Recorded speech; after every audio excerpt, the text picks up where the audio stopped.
이 내용은 언약책에 나오는 것이라고 했죠. 하나님께서 계명을 직접 주시고 그리고 모세를 통하여 율법을 쭉 주시는데요. 10계명을 구체적으로 실생활에서 지키고 나갈 법칙을 주시는데 이게 율법입니다. 이걸 기록하라 하셨잖아요. 이 기록된 이게 언약책입니다. 언약을 맺으려면 하나님과 언약을 맺으려면 하나님께서 주도하셔서 내가 너희 하나님 되어줄게 하신 거고 언약의 핵심이 그렇죠. 너희들은 내 말을 순종하라 하는 거죠. 지금 하나님께서 언약 관계를 맺으려고 이스라엘 자손들과 지금 예배 또 교회 이런 형성을 가지고 지금 언약의 내용을 주시는 거죠. 10계명을 먼저 주시고 구체적으로 그 10계명을 실생활에서 지키고 나갈 법칙을 쭉 내려주시는데요. 여기에 언약 기록한 것이 언약책입니다. 오늘 우리에는 언약책이 무엇이죠? 오늘 우리는 구언약, 신언약인 신구약 성경 말씀이죠. 하나님의 말씀이 언약의 내용인데요. 그것을 오늘 우리에게 주신 것은 구약과 신약, 오늘 본문에 있는 언약책에 나온 내용을 포함한, 그러니까 10계명 그리고 율법을 다 포함한 구약 전체, 그리고 예수 그리스도께서 오셔서 언약을 다 이루신, 그로부터 그 예수 그리스도를 설명한 서신서이죠. 설명 계시인 내용 전체, 계시록까지 이게 신약 성경 기록으로 남겼는데요. 구약, 신약 약속을 기록으로 남긴 성경 말씀 전체가 언약책이죠. 그래서 누구든지 하나님과 언약 체결을 할 때 개별적으로 하든 공식적으로 교회 공동체가 출범하면서 하든지 다 신구약 요 언약책의 말씀을 믿느냐 하고 응답하고 서약을 하죠.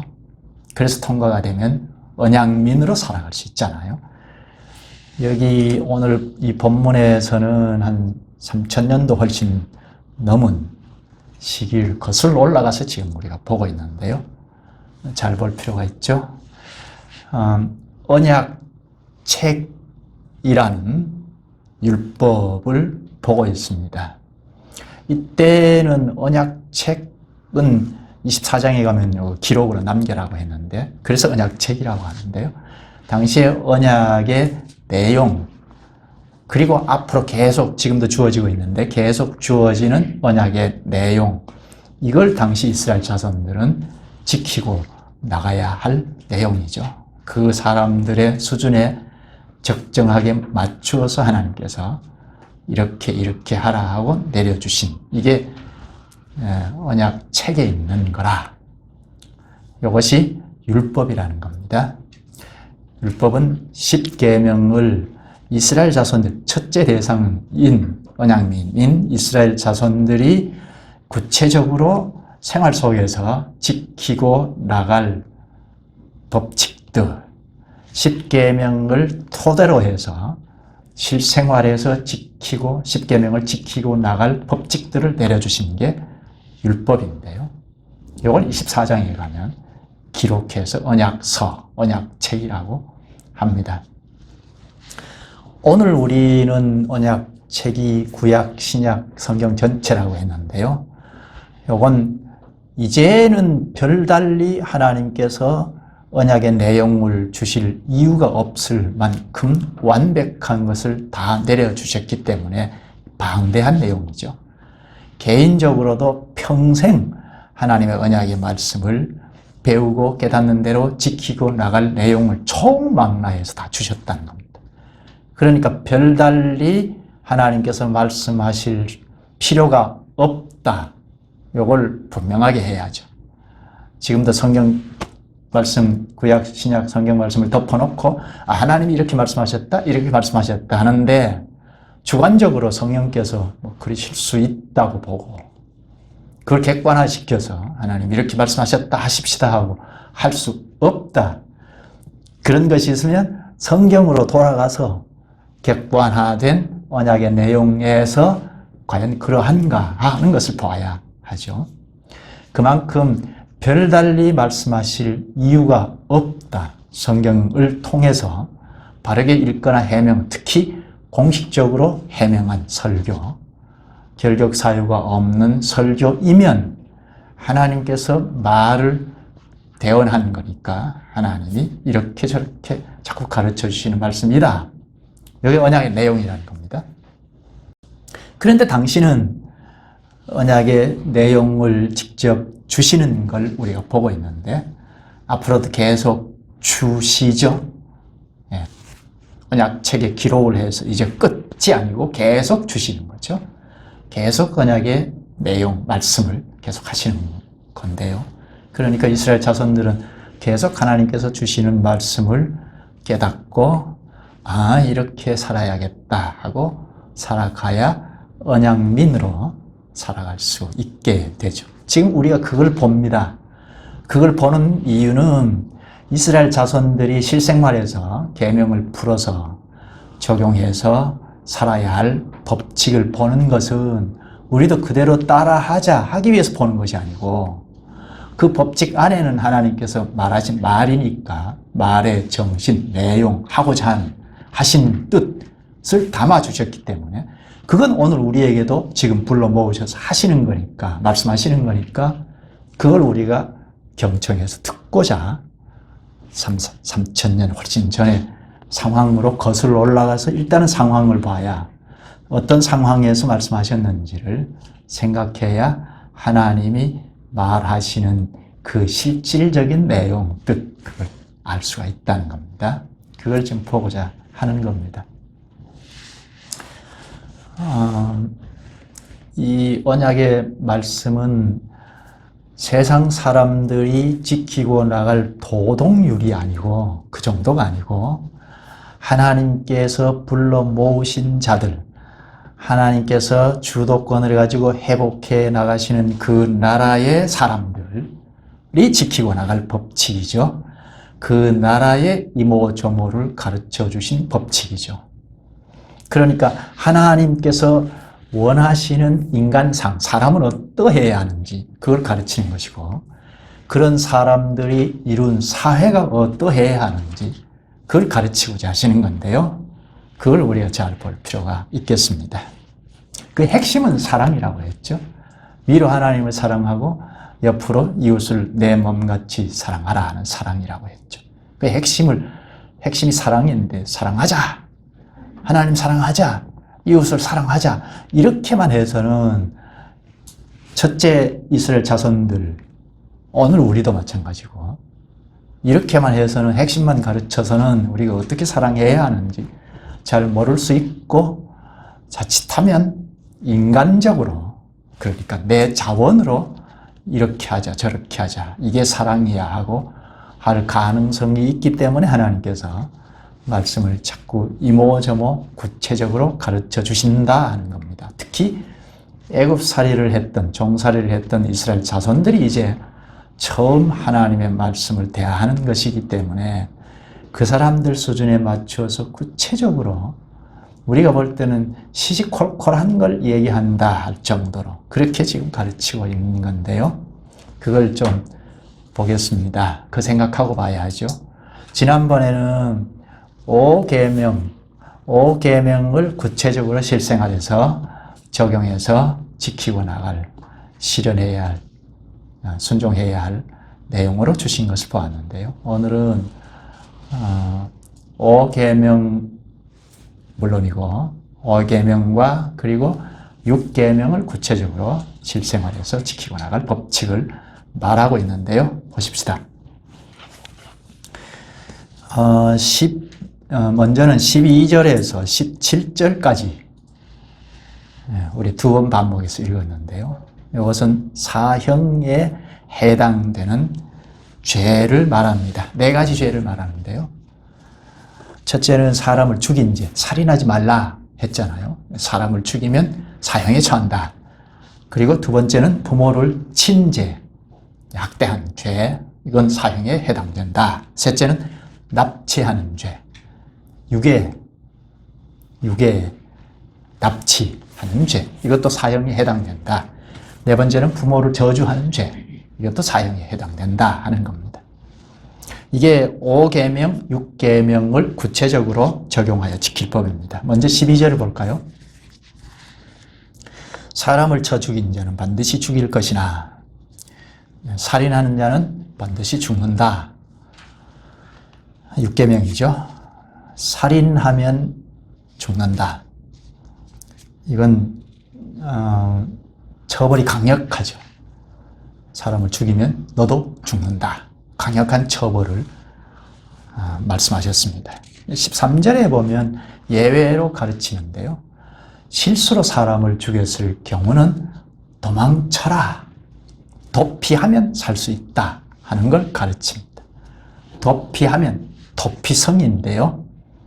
도피성을 만들어서 도피성으로 피신하면 살 수 있습니다. 거기서 물론 재판을 받아야 하는데 고의적이 아니면 해방을 받을 수 있습니다. 이 도피성은 지금은 시내산 아래에 머물러 있잖아요. 근데 가나안 땅에 들어가서 땅을 분배를 받고 정착하면 도피성을 만들었어요. 6개, 그러니까 그 중심 지역 6개 지역에 도피성을 만들었습니다. 그래서 실수로 사람을 죽였을 경우에 얼른 도피성을 피신하면 살 수 있게 되었습니다. 그런데 도피성을 만들기 전까지는 제단으로 피신하면 살 수 있게 되었습니다. 제단 오전에 공부하면서도 우리가 생각을 했는데요. 제단은 제물을 이제 바치는, 태우거나 해서 바치는 그 단이죠. 그리로 피신하면, 그러니까 제단에는 제단 뿔이 있어요. 그 뿔을 탁 붙잡으면 죽일 수가 없다는 겁니다. 살 수 있습니다.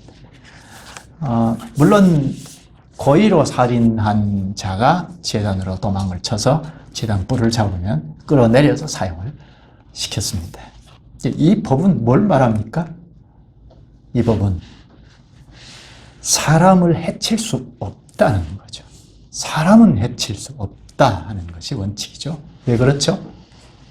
사람은 하나님의 형상대로 지음받았죠. 하나님을 닮게 지었습니다. 그런데 해치면 하나님의 형상을 파괴하는 거죠. 하나님께서 만드신 작품을 파괴하는 것이니까 하나님 앞에 죄가 되죠.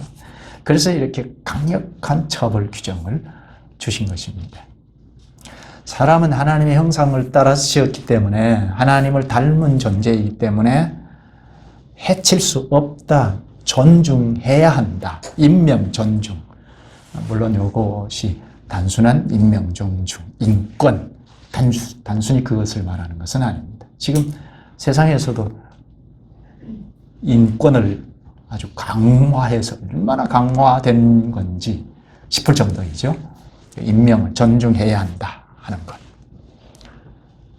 이건 세상 사람들도 하는데 하나님이 단순히 세상 사람들도 할 수 있는 것을 말씀하셨을까? 그건 아니라는 거죠.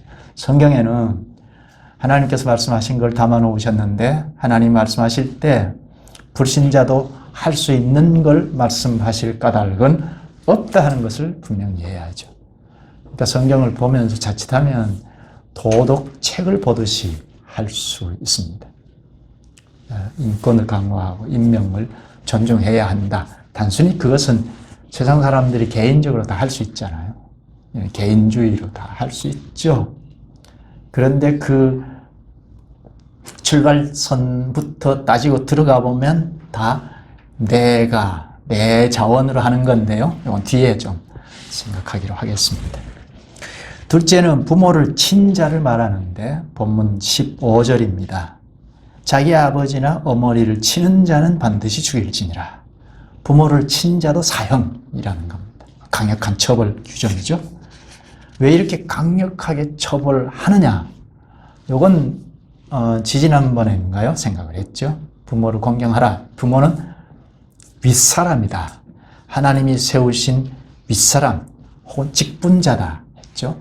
하나님이 세우신 직분자이니까 그 직분자에게 권위를 위탁해 주셨는데 해치면 그 권위를 도전하는 것이 되니까 이건 강력한 처벌 규정을 내렸습니다. 이 가정사회는 사회 최소 단위죠. 출발하는 사회이죠. 근데 이 사회에서 윗사람인 부모를 해치면 이 사회 질서가 허물어져 버리죠.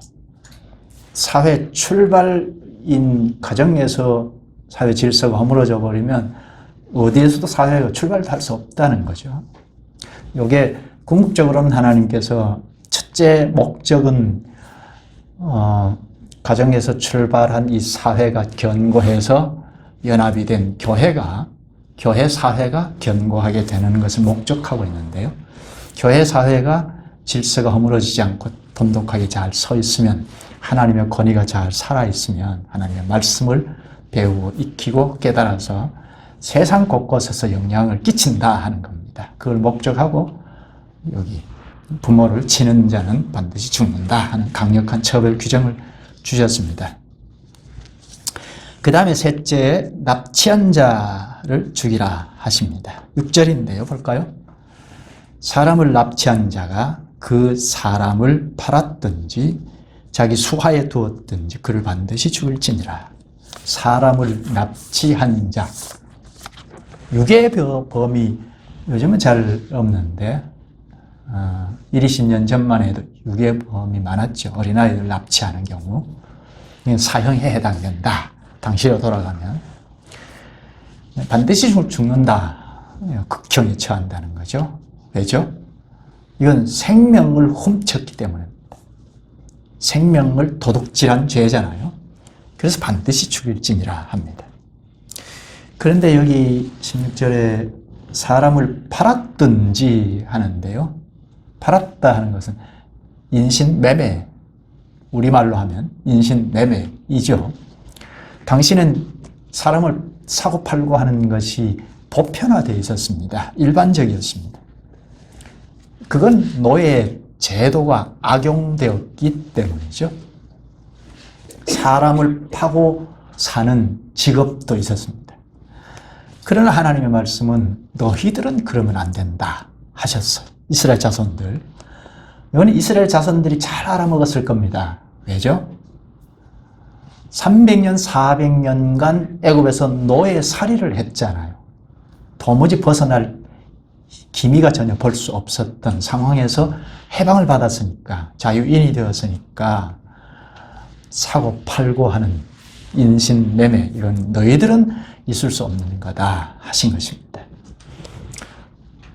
원하시는 것은 이렇게 인명을 지키고 나가되 목적하는 것은 종이라도 형제같이 여기라. 형제처럼 사랑하는 것이 너희들 사회이다. 이스라엘 국가, 교회, 사회이다 하는 것을 요구하신 거죠. 율법의 정신이 그겁니다. 형제같이 사랑하는 것. 이게 율법을 주신 본 정신입니다. 그 다음 넷째는 부모를 저주하는 자를 말하는데요. 17절이죠. 자기 아버지나 어머니를 저주하는 자는 반드시 죽일지니라. 앞에 15절에 부모를 치는 자와 마찬가지로 반드시 죽인다. 강력한 처벌 규정을 주셨습니다. 여기 저주하다는 말은 가볍게 여긴다, 무시한다, 해방한다는 뜻입니다. 이거는 공경하다, 부모를 공경하다는 말과 반대되는 말이죠. 어떤 경우라도 부모의 권위를 무시할 수는 없다는 겁니다. 이렇게 그 부모의 윗사람의 권위를 반복하는 건 사회 기초단위이기 때문이라 하는 겁니다. 사회 출발선에서 이게 위계 질서가 허물어지면 이 세상 어디에서도 사회가 견고하게 설 수 없다. 첫째 교회가 견고하게 설 수 없다 하는 것을 가르치기 위함이죠. 지금 하나님 나라 사람들은 이래야 한다. 것을 가르치죠. 하나님 나라 사람들은 이런 사회여야 한다. 사람 상을 가르치고 사회상을 가르치는데요. 그 다음 18절에서 27절은 손해배상법을 가르칩니다. 18절에서 19절까지는 남에게 해를 입힌 자에게 처벌하는 법입니다. 볼까요? 18, 19절. 18절 사람이 서로 싸우다가 하나가 돌이나 주먹으로 그의 상대방을 쳤으나 그가 죽지 않고 자리에 누웠다가 사람이 서로 싸우다가 부상을 입히면 가해자가 치료비를 다 주라 합니다. 19절에. 19절 끝에 보면 그간의 손해를 배상하고 그가 완치되게 할 것이니라. 그동안 가해해서 손해를 끼친 걸 다 배상하라 했습니다. 하나님의 백성은 손해를 끼치면 안 된다는 거죠. 네. 이웃에게 손해를 입히면 안 된다 하는 겁니다. 결국은 형제같이 사랑하며 하나님을 섬겨야 한다 하는 겁니다. 그 다음 20절, 21절을 볼까요? 사람이 매로 그 남종이나 여종을 쳐서 당장에 죽으면 반드시 형벌을 받으려니와 21절 그가 하루나 이틀을 연명하면 형벌을 면하리니 그는 상전의 재산입니다. 종을 남종이나 여종이나 매로 쳐서 죽는다 하면 형벌을 한다 하는 거죠. 종이라도 형벌한다 하는 겁니다. 그러나 당장 죽지 않은 경우에는 형벌을 면한다 했죠. 이것은 그 자리에서 죽으면 이것은 계획적이다 하는 거라는 겁니다. 그러나 그 자리에서 죽지 않으면 고의는 아니었다 하는 겁니다. 그래서 즉시 죽으면 살인 의도가 있다 해서 형벌하고 즉시 죽지 않으면 이건 살인 의도는 없었다 해서 처벌을 면합니다. 당시에 종은 아주 잔인하게 대했던 그런 것이 보편화되어 있었습니다. 노예 제도가 악용되어서 아주 보편화되어 있었습니다. 그러나 천국 백성은 그러지 말아라 그 말이죠. 형제같이 사랑하고 도와야겠다는 겁니다. 이스라엘 자손들이 귀에 쏙쏙 들어왔을 겁니다. 노예로 그렇게 착취당하고 인권이라는 건 전혀 찾을 수 없는 인간으로 존재 가치를 전혀 가질 수 없는 생활을 몇백 년 했잖아요. 가축 취급받은. 그러니까 이 말씀을 아주 잘 이해했을 겁니다. 그러니까 하나님께서 이스라엘 자손들 눈높이에 맞춰서 가르쳤었던 겁니다. 주인 마음대로 소유물로 삼아서 사고 팔고 죽이고 하는 그런 상황이었기 때문에 이걸 강력하게 규제를 하셨습니다. 그러면서 우리 지지난번에 본 것처럼 주인과 종의 관계가 아니다. 이 종 제도를 자연히 허물도록 형제같이 사랑해야 하겠다 하는 거기까지 가게 하신 것입니다. 또 22절은 임신한 여인을 쳐서 낙태할 경우 보상하게 하셨습니다. 임산부가 유산할 경우는 큰 충격이죠. 그 일은 무조건 보상해야 한다. 요구하는 대로 다 보상해야 한다 했습니다. 다만 22절 끝에 보면 재판장의 판결을 따라낼 것이니라 합니다. 손해배상을 요구를 할 때 다 배상해야 하는데 다만 재판장의 판결을 따라라. 이건 터무니없는 요구를 할 수 있기 때문이죠. 그래서 재판장이 공정하게 판결을 하는 데 따라서 보상을 받을 수 있다 하는 겁니다. 이것은 가해자도 생각했던 거죠. 피해자도 생각했고 공정하게 하기 위함이었던 거죠. 양쪽 다 생각했던 겁니다. 하나님의 공의가 중요하죠. 사람을 낙태하도록, 그러니까 유산하도록 했으니까 이건 공의롭게 판정을 하면 그 다 손해를 다 배상해야 하는 거죠. 그런데 사랑도 생각하셨던 거죠. 예, 무한대로 배상하면 안 된다. 가해자도 긍휼히 여겼던 거죠. 23절부터 쭉 보면 생명은 생명으로, 24절에 눈은 눈으로, 이는 이로, 손은 손으로, 발은 발로. 이거는 일종의 보복법입니다. 예, 강력한 법이죠. 해를 입힌 만큼 보복한다는 동해보복법입니다. 이게 강력한 법칙이죠. 눈을 해쳤으면 눈을, 24절에 그러죠. 눈은 눈으로. 요거는 눈 이상을 보복하면 안 된다, 그 말이에요. 과도한, 그러니까 지나친 보복을 금지하신 것입니다. 왜 그렇죠?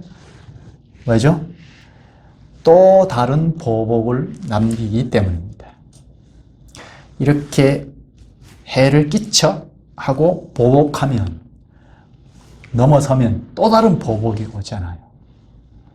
그래서 이렇게 눈은 눈으로, 이는 이로, 이렇게 보복법을 주셨습니다. 여기서부터 시작해서, 그러니까 1차적으로는 과도한 보복을 억제하는 것이 이 법의 취지인데요. 여기서부터 시작해서 결국 하나님의 사랑이 발휘되는 데까지 가고자 하신 것입니다. 결국엔 아예 보복이 없는 사회를 바라신 것입니다. 그러니까 이스라엘 국가교회는 아예 보복이 없는 사회가 되어야겠다 하는 거죠. 먼 훗날에 예수님께서 오셔서 이와 같은 사랑의 원리를 역설하셨습니다. 한 것을 보면 마태복음 5장 39절에 악한 자를 대적하지 말라. 누구든지 내 오른편 뺨을 치거든 왼편도 돌려대며. 그건 뭐죠? 우리 자원으로는 도무지 할 수 없는 건데, 구원의 은혜를 누려서 말씀을 축적해서 깨달은 자라면 할 수 있다는 전제하에 가르친 건데요. 악을 선으로 갚는 거죠. 악을 선으로 갚아야겠다. 이건 우리 힘으로 할 수 없습니다. 그래서 우리가 말씀을 자꾸 배우는데요. 말씀을 배워서 역량을 기르면 가능하겠기에 예수님이 가르쳐 주신 말씀입니다. 26절, 27절은 주인이 종의 눈이나 이를 다치게 할 경우 아예 자유를 줘서 종을 내보내야 한다 했습니다. 눈이나 이를 다치게 한 건 큰 상해잖아요. 종이 눈을 다쳤다. 그러면 제대로 할 수 없죠, 일을. 이럴 경우는 아예 자유를 주라 했습니다. 종에게 자유를 주는 것 굉장한 보상이죠. 큰 보상이죠. 그래서 붙잡아 두지 말고 자유를 주라 했습니다. 주인과 달리 종은 아주 약자이죠.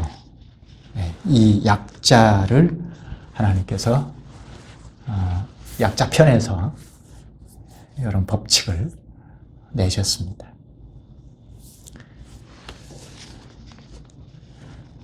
그 다음에 28절에서 36절까지는 가축으로 인한 피해를 보상해야 한다 하는 법칙을 주셨습니다.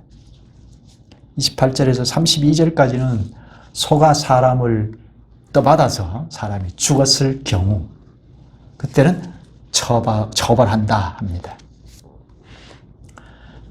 우연히 소가 사람을 쳐서 죽었으면 이것은 소만 죽이는데요. 소 임자는 아무런 처벌을 받지 않습니다. 그리고 죽은 소는 먹지 말라고 하셨습니다. 이것은 저주받은 동물이기 때문인데요. 그런데 주인이 부주의로, 그러니까 소를 관리해야 하는데 소가 자꾸 떠받는 성질이 있는 것을 알고 관리를 잘 못해서 이웃 사람을 해쳤을 경우는 주인도 사형에 처한다고 했습니다. 물론 대신 속죄금을 낼 수도 있습니다. 이건 뭘 말합니까? 사람의 생명이 이만큼 중요하다 하는 거죠.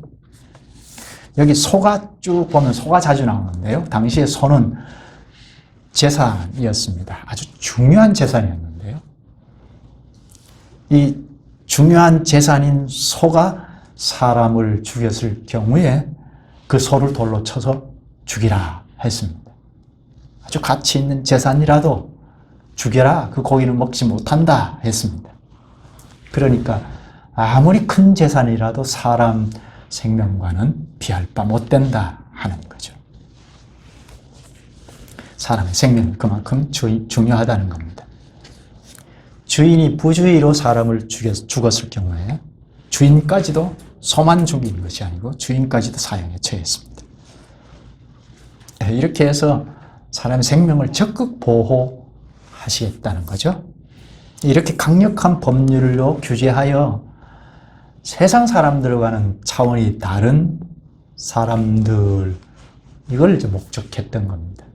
하나님이 바라시는 인간상, 그리고 이들이 연합해서 이룬 사회상, 그건 세상 사회와 전혀 다르다는 것을 가르친 것입니다. 하나님이 통치하시는 사회는 타인의 생명 보호를 위하여 적극적인 힘을 쏟아야 할 걸 가르친 겁니다.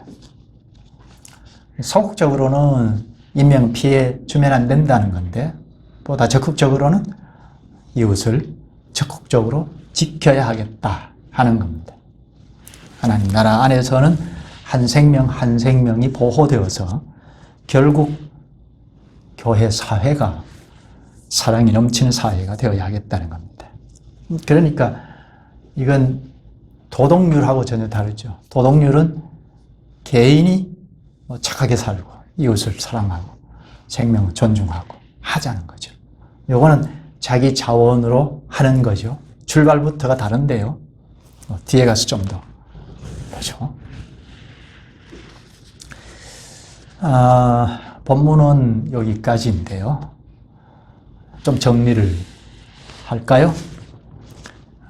여기에 언약, 그러니까 기록하라 해서 언약책으로, 언약서로 말하는데요. 24장에 가면 볼 것입니다. 요 언약책은 언약 관계를, 하나님과 언약 관계를 맺으면 언약의 내용이 필요하잖아요. 그래야 하나님을 순종하는지 안 하는지를 알 수가 있죠. 하나님께서는 우리의 하나님이 되어주시는데, 우리는 하나님이 요구하시는 말, 당신은 율법을 순종해야 하겠기에 하나님께서 구체적으로 말씀을 주신 건데요. 우리가 이걸 보는 것은 3000년도 훨씬 넘은 시기에 주어진 율법을 보는 것은, 거기에서도 역시 하나님께서는 말을 하실 때 담아 놓으신 정신이 있어서 그걸 오늘 우리에게도 말씀하시기 때문입니다. 그 정신이 뭐죠?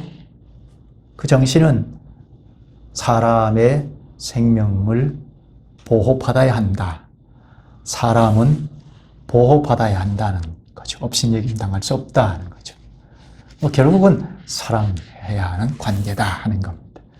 그런데 사랑하자 하면 될 텐데 왜 구체적으로 주시는가? 그건 사람의 연약함 때문인데요. 이스라엘 자손들 역시 그 사람들의 수준에 맞춰서 주실 뿐만 아니라 오늘 우리에게도 성경 말씀을 주셨잖아요. 이게 언약의 책이죠. 방대하게 주셨는데 이제 달리 언약의 내용을 주실 필요가 없을 만큼 담아주셨기 때문에 방대하고, 그리고 이 말씀을 늘 매주 불러 모으셔서 하나씩 하나씩 자꾸 가르쳐 주시는 것은 그냥 사랑하자 하면 우리 자원을 가지고 하겠기에 그렇습니다. 이건 세상 사람도 할 수 있기 때문에, 세상 사람도 사랑하자 하고 사랑하기도 하고 심지어는 자기 목숨을 던져가면서 생명을 건지기도 하고 하잖아요. 이건 뭘까? 그럼 하나님 나라 사람들이 하는 것은 무엇이 다른가 하는 것. 무엇이 다를까요? 출발이 달라요. 그렇죠? 출발이 불신자가 하는 것은 자기가 가진 자원으로 하는 거다. 그러니까 그 결과물도 자기 영광이죠. 자기 기쁨, 자기 영광. 자기 자원으로 했기에 그 열매도 자기 영광이죠. 하나님 나라 사람들이 하는 건 출발부터 다른데요. 출발이 뭔가요? 우리는 우리 자원으로 하는 거, 이건 하나님이 받으시지 않은 거니까 시작부터가 우리는 못한다는 거죠. 우리는 할 수 없다는 겁니다. 그런데 하나님이 불러 모으셔서 새 생명의 양식, 자양을 공급해 주신다는 겁니다. 말씀이죠. 당시 이스라엘 자손들에게는 율법이죠.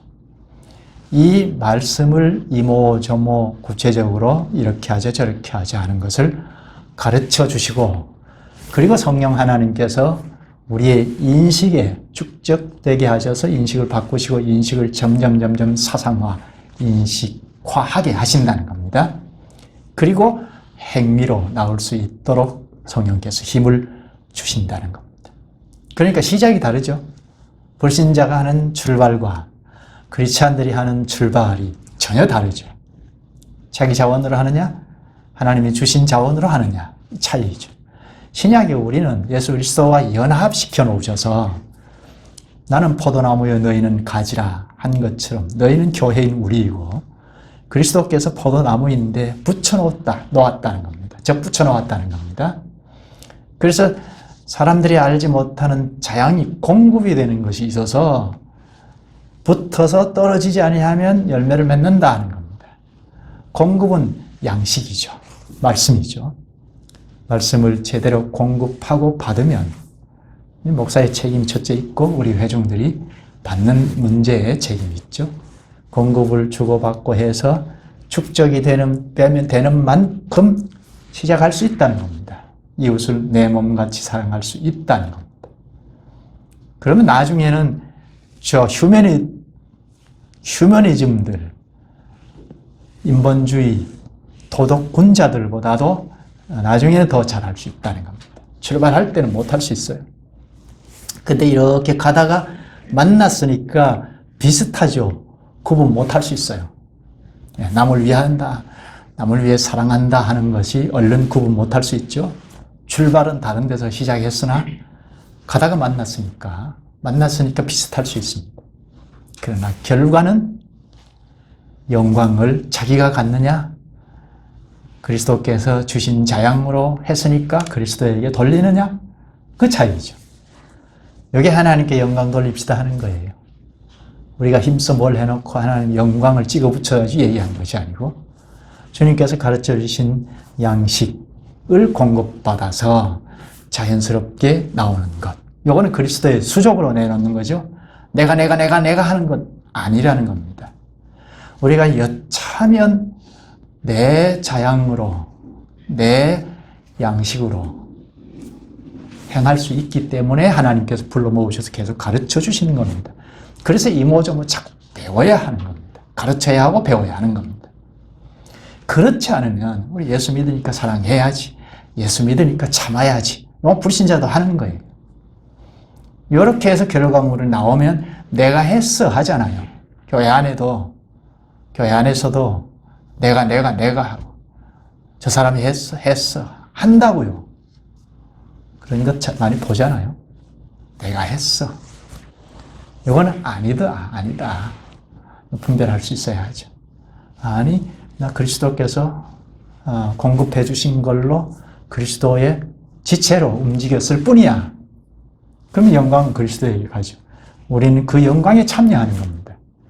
하나님께서 영광을 받으시고 우리는 다 그 영광에 참여하는 겁니다. 그러니까 차원이 다르죠. 요한복음 15장 10절에 보면 내가 아버지의 계명을 지켜 그의 사랑 안에 거하는 것 같이 너희도 내 계명을 지키면 내 사랑 안에 거하리라. 예수님께서 이 땅에 오셔서 사역하실 때 말씀하신 건데요. 내가 아버지의 계명을 지켜 그의 사랑 안에 거하는 것 같이 너희도 내 계명을 지키면 내 사랑 안에 거하리라. 무슨 말이죠? 예수님을 사랑한다 하면 예수님이 가르쳐 주신 계명의 말씀을 지키는 거라 하는 겁니다. 직접 말씀하셨어요. 요한복음 14장 15절에는 너희가 나를 사랑하면 나의 계명을 지키리라. 그러니까 우리가 하나님 사랑합니다. 하나님 사랑합니다. 100번 해도 하나님이 가르쳐 주신 계명의 말씀을 소홀히 여기면 안 사랑하는 거죠. 예수 그리스도의 사랑 안에서 벗어나는 거죠. 그래서 가르쳐 주시는 겁니다. 이렇게 방대한 분량의 성경 말씀을 주신 겁니다. 그러니까 그 몇 마디 핵심을 딱 뽑아가지고 이렇게 하자 하는 건 불신자가 하는 것과 같다는 겁니다. 기독교가 그렇게 간단한 거 아닙니다. 그렇죠?